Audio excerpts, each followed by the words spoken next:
देखिए, मैं इस वक़्त एसएमएस में हूँ, इमरजेंसी के हेड हैं हमारे साथ BP Meena ji, doctor BP Meena ji, उनसे बातचीत करेंगे क्योंकि आज एक बस हादसा जयपुर के शाहपुरा कस्बे में हुआ था। मज़दूरों को ले जा रहे हैं कि बस में अचानक से आग लग जाती है, हाई टेंशन लाइट का से टच जब बस होती है, तो उसका ये मामला बताया जा रहा है। यहाँ पर कितने मरीज़ हैं, उससे जानते हैं। हालाँकि 2 जो मज़दूर हैं, उनकी मौत बताई जा रही है इस बस हादसे में, लेकिन उनसे जानते हैं कि जो एसएमएस में अभी कितने लोग यहाँ पहुँचे हैं, कितने का इलाज चल रहा है, क्या कुछ मामला है और कितने लोग पहुँचे हैं क्या? एक्चुअली जब से ये दुर्घटना हुई है, तब से यहाँ पे टोटल 6 पेशेंट्स आए हैं, जिसके अंदर 4 को बर्न के अंदर भर्ती कर दिया गया है और 2 अभी ऑब्जर्वेशन में है। मतलब उनको इतनी सीरियस बर्न नहीं है, बट हाँ बर्न है। और एक का हम लोग उसका फिजिकल मतलब फिजिशियन से रेफरेंस करवा रहे हैं, ऑर्थोपेडिक से भी हम लोग दिखवाएंगे उसको। तो ये जो हादसा है, इसमें जितने भी सारे जो लोग आए हैं, तो उनको बर्न वार्ड के अंदर आवश्यकता अनुसार शिफ्ट करा दिया गया है और कुछ जो है यहाँ पे ऑब्जर्वेशन में रखे गए हैं। जो कितने 6 लोग यहाँ पहुँचे हैं, उनमें उनकी स्थिति में कितना कुछ क्या है, कोई सीरियस पेशेंट ऐसा है? क्योंकि बर्न के बाद स्थिति काफ़ी गंभीर जैसी हो जाती है। जैसे आपको बताया कि भी बर्न का टोटल अलग डिपार्टमेंट है और हम लोग तो प्राइमरी केयर देते हैं। मेन जो इलाज है, ट्रीटमेंट है, वो तो बर्न का ही चलता है। तो 4 मरीज अगर वहाँ पे भर्ती हुए हैं, तो नेचुरल सी बात है कि थोड़ी सीरियस बर्न तो है ही, तभी उनको एडमिट किया है। तो जो भी उनका फर्दर ट्रीटमेंट है, उन्हीं का चलेगा और जो रिमेनिंग 2 हैं, उनका ऑब्जर्वेशन में उनको रखा गया है। बस में काफ़ी मज़दूर बताए जा रहे थे, लेकिन 2 की मौत की बात कही हुई है। कितने पे उसमें बस में जो सवार थे मज़दूर, ये क्या कुछ सामने आया? एक्चुअली इंसिडेंट के बारे में तो हम लोगों को ज़्यादा वेरावर्ड्स पता नहीं है, भई क्या दुर्घटना हुई, कितनी सारी कैजुअल्टीज़ है, ऑन स्पॉट कितनी कैजुअल्टी हुई है।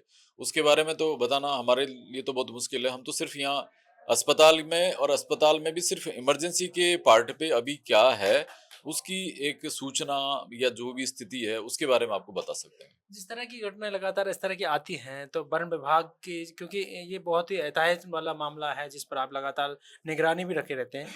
किस तरह, क्योंकि पिछली घटना यहाँ पर जो एसएमएस में भी होती है, उससे पहले कई बस हादसे भी होते हैं, तो कहीं न कहीं इस तरह के जो हादसे उससे बचने के लिए और क्या ऐसे लगातार प्रयास किए जा रहे हैं?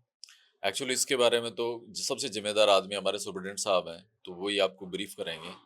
और वैसे क्योंकि हमें लंबा टाइम हो गया यहाँ पे रहते हुए, तो हम इस बात को जानते हैं कि हमारे अस्पताल के अंदर जो भी फैसिलिटी है, बर्न डिपार्टमेंट की या इस तरह के हादसों को ध्यान में रखते हुए, तो हमेशा रखी जाती है। इंटेंसिव केयर वार्ड हो या इस तरह की हो, तो सारी तैयारी रखी जाती है और जब कभी भी इस तरह के हादसे होते हैं, तो उनके लिए प्रॉपर ट्रीटमेंट टाइम पे अवेलेबल हो, इस तरह की व्यवस्था है। बट क्योंकि ये एडमिनिस्ट्रेशन से संबंधित बात है, तो इसका जो जवाब है, वो तो हमारे अधीक्षक महोदय देंगे।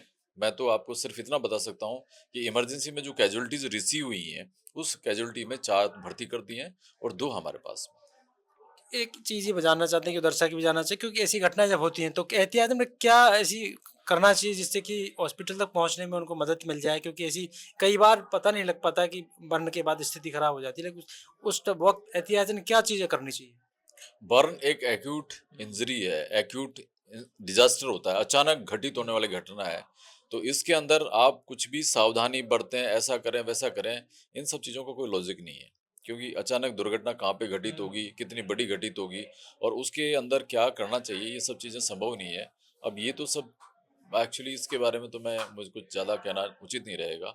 मैं तो सिर्फ़ एक मेडिकल पार्ट है, वही बता सकता हूँ कि अगर इस तरह की दुर्घटना अगर कोई होती है और वो दुर्घटना के बाद में इस तरह के मरीज़ अगर अस्पताल में आते हैं, तो हम लोग जितना भी बेस्ट है उतनी केयर देने की कोशिश करते हैं।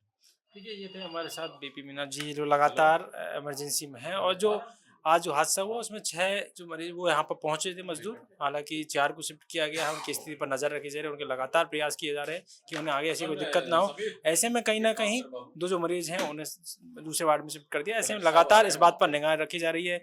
तमाम जो राजनीतिक हलकों के नेता हैं वो लगातार इस बात को लेकर एहतियात, आज मुख्यमंत्री ने भी ट्वीट किया।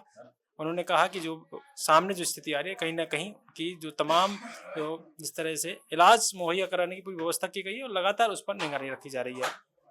पॉलिटिकल पंचायत के लिए जयपुर से दर्शन सिंह।